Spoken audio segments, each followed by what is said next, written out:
Alright, guys. Well, I got this deadgum thing finished. Took me about 4 days to get it done. And I worked my ass off on it. In them 4 days with a Harbor Freight welder, Amazon plasma arc, and a bunch of tools that I've had for years. Cribbing and just general know-how, pretty much. But we'll start you at the firebox end right here and take a tour. And as you can see, I've already got some wood stacked up in there for a brisket and pork butt smoke that we're going to do tomorrow, which I'll be doing a video on also. But I like to go about 7 logs on the burn in for my coal bed for the cook. I've done burnt the firebox out twice since I built this thing, get all that paint off of it. But I got them 3 logs on the bottom and a green 3 logs across and a green log up there on top, which will be the last remaining log after the coal bed burns down. See my exchange up there? I noticed the other day when I was burning this thing out that exchange was about 3 inches less than what it is. And I wasn't getting the draft through there I thought I should be getting, so I made that adjustment when I went back to build the racks. I cut out another 3 inches out of that exchange right there. And it started drafting real good. I played with the fire when I did my burnout on it last night, and it got it holding temps, and it was Cadillacing along. There's some welds on the outside, and I'll go ahead and tell y'all right now that some of these welds look good, some of them don't. Welding in the wind with a MIG gun, with a flux core MIG gun, it's not real ideal, but I wasn't going to stop. I wanted this thing done. I could have went back and ground some of these off and made them prettier, but hell, man, it's going to be in my backyard. It's good enough for me to look at. But tacked me a horseshoe on for a handle right here, and just some weld-on hinges, plenty enough for a firebox. Nothing too crazy right there. It's a 1/4-inch plate on both ends of the firebox. As you can see where the paint was on that, I got a ripping hot fire in there and burned all that paint off. That pipe was already pre-painted that a buddy of mine gifted me. That firebox is 40 inches long, coked out and welded to the end of the propane tank right there. It's a 24-inch firebox, 3/8 inch thick.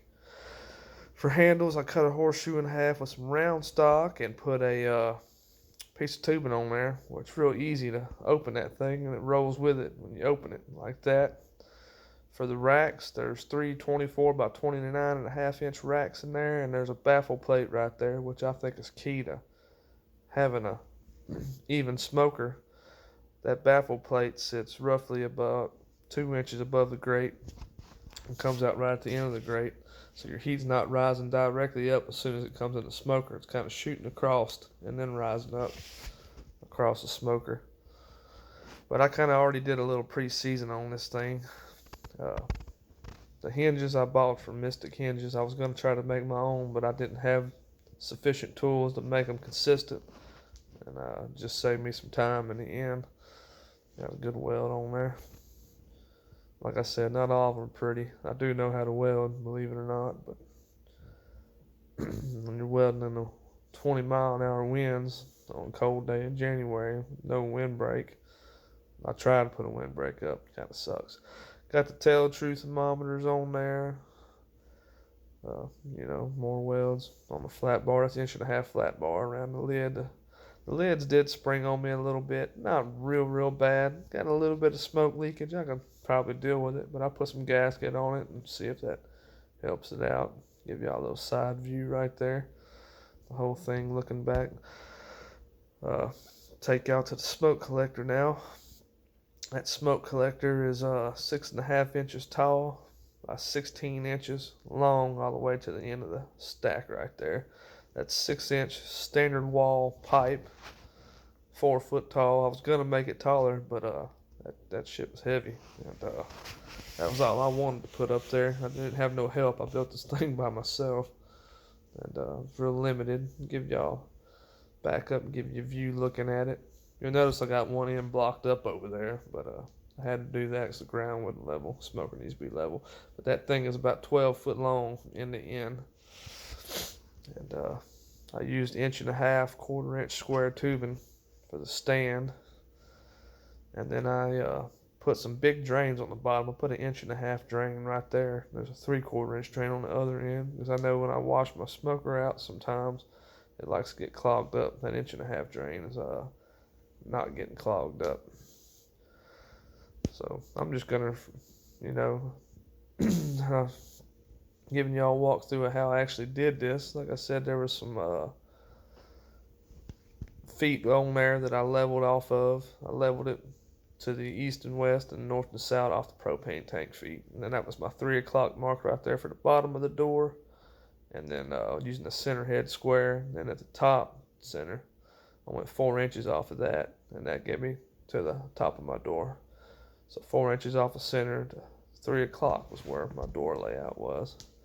Not nothing hard, pretty simple. The hardest part to me was actually fitting that firebox on it and coping it out in that cheap Amazon plasma art. It saved my ass. Saved me a lot of work and grinding and all that cool stuff. But there it is. She's built up, and I'm happy with it. And we're going to take her on the maiden voyage tomorrow, and I'll bring you guys along. And here's a few still pics for y'all. And if I can figure it out, I'll put all the equipment stuff that I used in the link. The welder, the plasma arc, and if you guys want to do something like this, don't be afraid to do it. You know, you won't get in too big of a bind. You just work your ass off. But man, go for it. See y'all tomorrow.